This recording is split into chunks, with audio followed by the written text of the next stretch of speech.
There are wounds that do not heal despite the passage of time, especially when they are inflicted by people who know your strengths and your weaknesses. My name is Sandra. I am 27 years old, confused, and which is why I need your ears to be able to confide myself. Before we continue with the story, do not forget to click on the notification button in order to get notified at every new video posted. Thank you. Initially, my mother implored to keep it a secret as it was too shameful to tell. She wanted to protect our honor. But how to safeguard this honor by keeping my mouth shut? Like any young woman who has reached the age of 25, eyes were on me by my family with the question of when I will end up finding a husband. Deep down, I was in no hurry since I hadn't even finished my studies yet, but the pressure was felt so much that it made me doubt whether I was normal. But at the same time, I could not understand why this pressure was exerted on me and not on my elder brother, who already had a stable financial situation and a well-established career and rather a peaceful life. It's true that my brother Christian had never introduced a girlfriend to our family, but that didn't seem to be a problem. On the other hand, all this pressure was exerted on me and me alone, under the pretext that I was a girl and therefore I must not dishonor myself before I get married. As time passed, the inappropriate remarks of my family members eventually made me change my mind. So I let some uncles and aunts introduce me to suitors, but each time, none of them were my liking. They always had an aspect of either their personality or their physique that was wrong. By dint of failing all my suitors that were presented to me, I ended up being treated as capricious. Basically, I didn't have any problem with it since I wanted to at least feel a connection with the one who was going to spend the rest of my life with me. So by dint of being difficult, my big brother came to the rescue and offered to arrange a meeting between his best friend Joshua and I. Joshua was my brother's best friend ever since they were kids. They had met in junior high 1 and had never been apart since. They even ended up going to medical school together, and today we're working on a clinic opening project together. He was rather a good match since he was intelligent, handsome, had a good career, and above all was very well groomed. He fulfilled all the criteria in addition to the fact that he was very much appreciated by my parents. So I accepted the appointment with him without hesitation. After the second date, we completely hooked up, and that's when we started seeing each other more often. What I liked about Joshua was his patience and, above all, his tact. He didn't make me uncomfortable with inappropriate innuendos like the majority of the boys did. Moreover, I felt safe with him because he knew my family and that he was bound to respect me in the name of the friendship he had with my brother. After 6 months of dating, Joshua used the cutest of schemes to ask me my hand in marriage. One morning, my brother called me looking worried, asking me to hurry to get to the hospital because my boyfriend had been admitted in the emergency room. Distressed, I didn't even bother to change. I rushed to the hospital's emergency room where I found my Joshua lying on a stretcher. His shirt was stained with blood. I was so scared that I didn't even ask what happened. I threw myself on him to try to wake him up.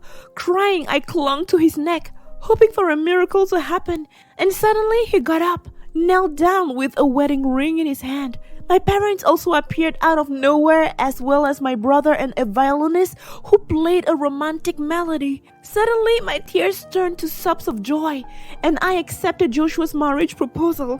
It was so beautiful, and we were all happy. But this happiness was of short-lived. The preparations of the wedding were supposed to spread over 4.5 months, the time that we had to gather everything necessary to have a beautiful ceremony. Personally, I wanted a big wedding, so I could invite all my friends, but the more time passed, the more Joshua seemed to be in a hurry. In the end, we barely took a month and a half to prepare our wedding due to the pressure put on by my fiancé. We got married in a haste without him giving me any real explanation for that haste.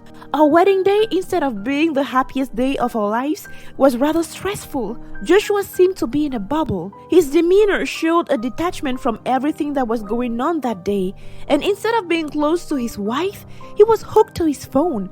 It seemed to me that he was texting through the evening to someone whose identity I still couldn't figure out. And the situation got worse during our honeymoon.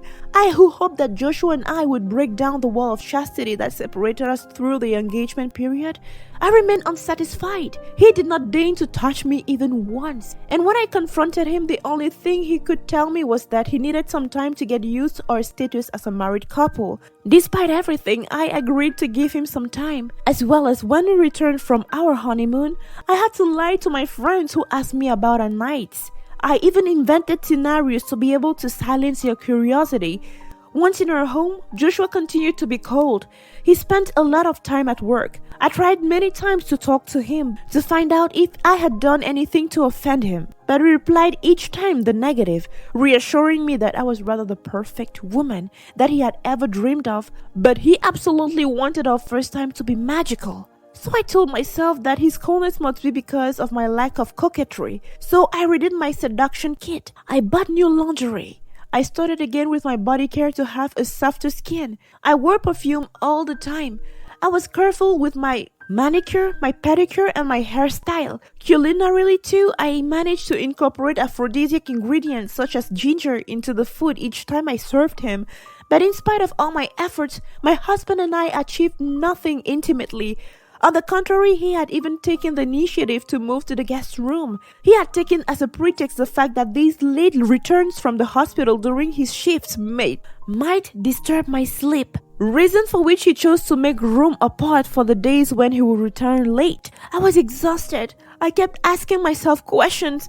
Was I not attractive enough for my husband? What was I doing wrong? Maybe my intimate hygiene was not acceptable enough, which was why he was avoiding me.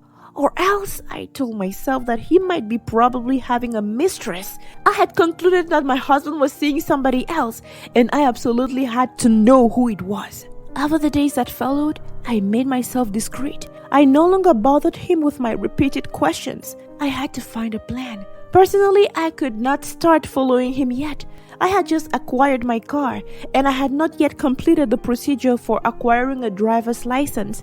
And unfortunately, I did not know any private detective who could investigate for me. I had to think quickly. By dint of cogitation, I ended up deciding to download a GPS tracking application.